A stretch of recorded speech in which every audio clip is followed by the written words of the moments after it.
The chairman and joint committee chair, my dear colleagues, honorable ministers who are here, stakeholders, in no particular order.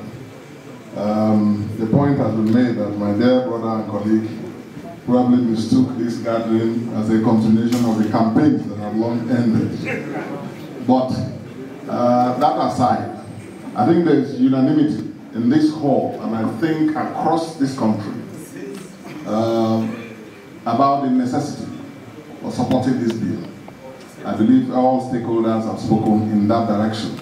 And even on this side, I don't think there's any objection to the rationale behind this bill.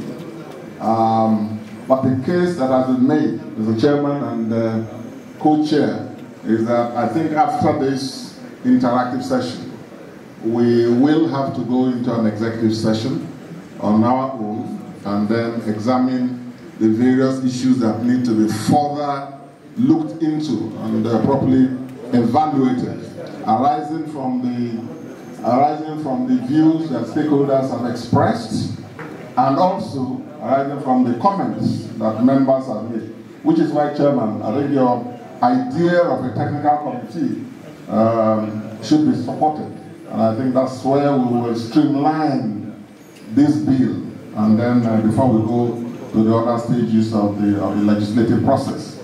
I am very interested in this bill because, as far as I'm concerned, this was something we initiated in Bayelsa almost 10 years, or more than 10 years ago, as governor, as part of the educational revolution that I unleashed while serving as governor.